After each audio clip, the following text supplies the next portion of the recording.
নমস্কার, আমি বরুণ বন্দ্যোপাধ্যায়, পিপলস রিপোর্টারে আপনাদের স্বাগত।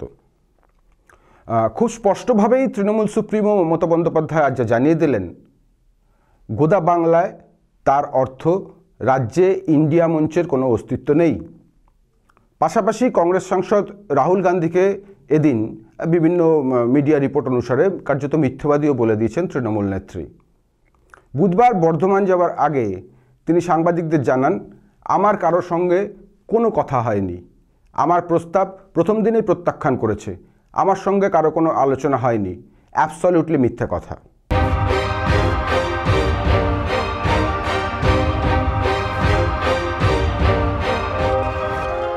যার কথা সূত্র টেনে মমতা বন্দ্যোপাধ্যায় কথা বলেছেন তিনি রাহুল গান্ধী।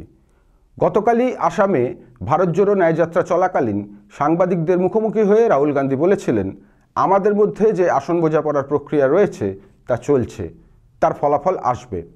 ওই বিষয়ে আমি এখানে কোনো মন্তব্য করব না। মমতাজির সঙ্গে আমার ব্যক্তিগত ও দলের সম্পর্ক খুবই ভালো। কিছু কিছু ক্ষেত্রে এই রকম বিতর্ক হয়, আমাদের কেউ কিছু বলে দেন, ওদের কেউ কিছু বলেন, এটা অস্বাভাবিক নয়, কিন্তু সেসব ঘটনা আসন বোঝাপড়ায় বাধা হয়ে দাঁড়াবে না।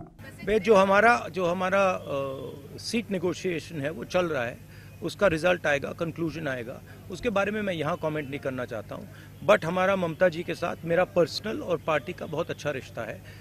हाँ, थोड़ा थोड़ा होता रहता है, कभी कोई उनका कोई बोल देता है, हमारा कोई बोल देता है। This are natural things, this are not things that are going to disrupt anything.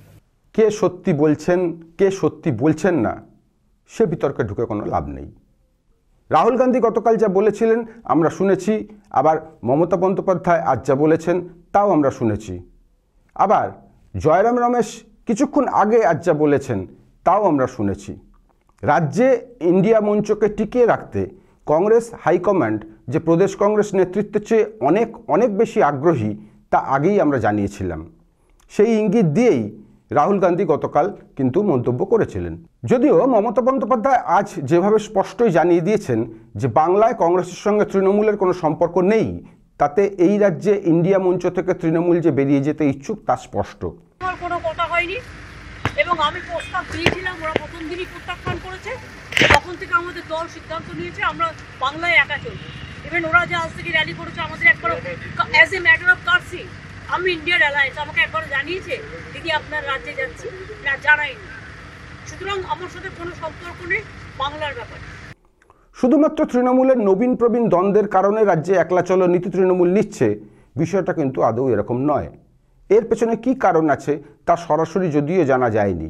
ঠিক যেমন জানা যায়নি গত সপ্তাহে হঠাৎ করে প্রশান্ত কিশোর রাজ্যে এসে কি অন্য কোনো বার্তা মুখ্যমন্ত্রীকে দিয়ে গেছেন। বিষয়টা কিন্তু এরকম নয় যে আজকেই প্রথম ইন্ডিয়া মঞ্চ নিয়ে বেসুরো গাইলেন মমতা বন্দ্যোপাধ্যায়। কদিন আগেই লোকসভা নির্বাচন নিয়ে মুর্শিদাবাদ জেলা নেতৃত্বের সাথে বৈঠক করেন মমতা ব্যানার্জি।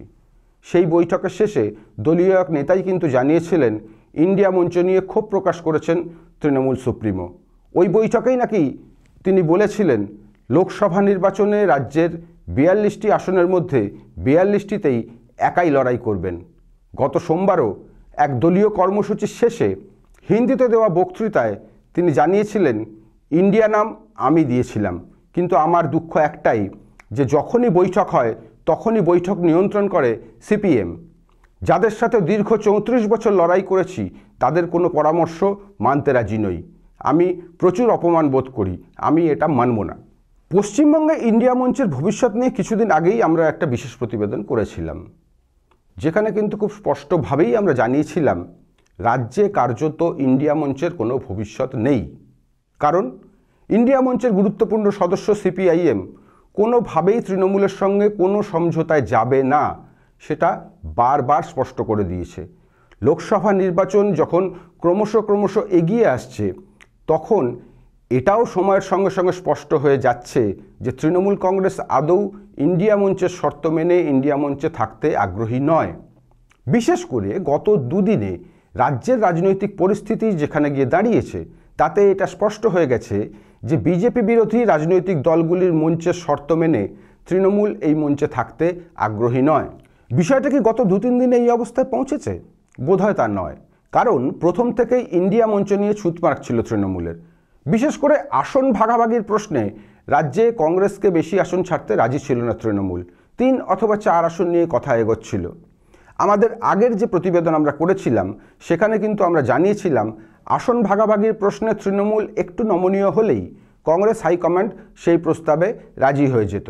এমনকি কংগ্রেস হাইকমান্ড যে প্রদেশ নেতৃত্বের মতামতকে উপেক্ষা করেই এবং সিপিআইএম তথা বামফ্রন্টকে বাদ দিয়ে তৃণমূলের সঙ্গে জোটে যেতে আগ্রহী ছিল, তা গতকাল রাহুল গান্ধীর বক্তব্য থেকে অথবা আজ জয়রাম রমেশের বক্তব্য থেকে স্পষ্ট হয়ে গেছে। এই প্রসঙ্গে সিপিআইএম সাংসদ বিকাশ রঞ্জন ভট্টাচার্যের একটা কথা এখানে বলা যেতে পারে। সেটা গত ডিসেম্বর মাসে এক সাক্ষাৎকারে বিকাশ রঞ্জন ভট্টাচার্য জানিয়েছিলেন, ইন্ডিয়া মঞ্চ থেকে প্রথম যে ব্যক্তি বা রাজনৈতিক দলটি বিরোধিতা করে বেরিয়ে যাবে সেটি হলো মমতা বন্দ্যোপাধ্যায়। লিখে নিন যে ইন্ডিয়া জোটের প্রথম যে ব্যক্তি বা যে রাজনৈতিক দলটা বিরোধিতা করে বেরিয়ে যাবে তার নাম হচ্ছে মমতা। কোনোভাবেই বামপন্থীরা যেন কোনো পরিসর না পায়, লক্ষ্য সেটাই। সাম্প্রতিক সময়ে আরএসএসের পক্ষ থেকেও একটা উদ্যোগ নেওয়া হয়েছে যাতে বামেরা কোনোভাবেই পরিসর না পায়, লড়াইয়ের লক্ষ্য স্থির করতে হবে সেভাবেই। ওই দিনই বিকাশ রঞ্জন ভট্টাচার্য সাংবাদিকদের বলেছিলেন, আপনারা বিজেপির ওপর মহলে খোঁজ নিন, আরএসএসের ওপর মহলে খোঁজ নিন, তাদের নির্দিষ্ট নির্দেশ মমতাকে কোনোভাবেই বেশি বিরক্ত করা যাবে না।